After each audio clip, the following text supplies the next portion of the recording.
ماہر معیشت خاقان نجیب صاحب اس وقت موجود ہے ہمارے ساتھ۔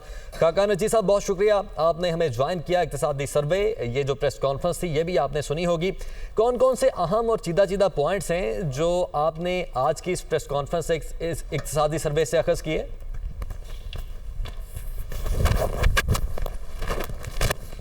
جو ہم ختم کر رہے ہیں یہ کس بنیادوں پہ کر رہے ہیں؟ پاکستان کی گروتھ 2.3% ہوگی، اور یہ بھی لارجلی اس لیے آ رہی ہے کہ ایگریکلچر میں ایک گروتھ آئی، ویٹ کی بمپر کراپ آئی، باقی کراپس بھی ٹھیک تھیں۔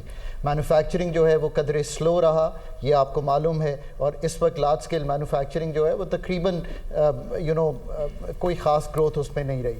پھر آپ نے یہ بھی دیکھا کہ پاکستان میں اس وقت سروس سیکٹر کی بھی گروتھ جو ہے وہ کم رہی۔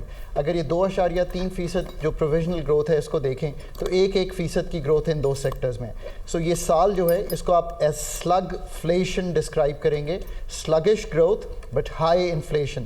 ہم 24.5% کی ایک انفلیشنری ٹرینڈ میں سے گزر رہے ہیں جو سرٹنلی ڈاؤن ورڈ ٹرینڈنگ ہے۔ دوسری چیز جس کا بار بار ذکر ہوتا ہے، IMF کی پروگرام کی وجہ سے ایک تقویت ملی آپ کو، آپ کے ریزروز جو ہیں وہ بڑھے، آپ کی انفلیشن ڈاؤن ورڈ ٹرینڈنگ ہوئی، اور آپ نے ملک کی اکانومی کو سلو کر کے شرح سود کو 22% پہ رکھ کے، جبکہ انفلیشن ٹوٹ بھی گئی تھی، آپ نے انفلیشن کو توڑنے کے لیے اس اقدام کو قائم رکھا، اور ریئل انٹریسٹ ایک سٹیج پہ 10% ہو گیا تھا۔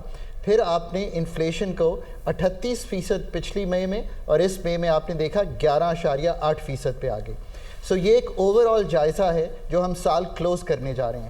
ہمیں بہت ہی سوچنا چاہیے کہ اکنامک گروتھ جو ہے وہ آہستہ ہے، پچھلے سال نیگیٹو تھی، ان 2 سالوں کی 1% کی اکنامک گروتھ ہے، 60% کی انفلیشنری ٹرینڈ ہے، ان 2 سال کو ملائیے۔ بائنگ پاور لوگوں کی افیکٹ ہوئی ہے، میکرو سٹیبلٹی ضرور دکھائی دے رہی ہے، اور اس کا بہت بڑا تعلق آف کورس اس چیز سے ہے کہ آپ نے IMF کے پروگرام کو لیٹ امبریس کیا۔ آپ 22واں پروگرام کمپلیٹ نہ کر سکے، پر آپ نے چونکہ ایک نئی فیسلٹی جو کہ ایک سٹینڈ بائی ارینجمنٹ تھی وہ لے لی، تو فنڈ فلوز شروع ہوئے اور آپ نے یہ سال گزار لیا۔ یہ ایک صحیح ڈسکرپشن ہے اس سال کا، بٹ جو ہرٹ کر رہی ہے چیز، آپ کا انویسٹمنٹ ٹو GDP ریشو 50 سال کی کم ترین شرح پہ چلا گیا، جو 13% ہے۔ یہ لمحہ فکریہ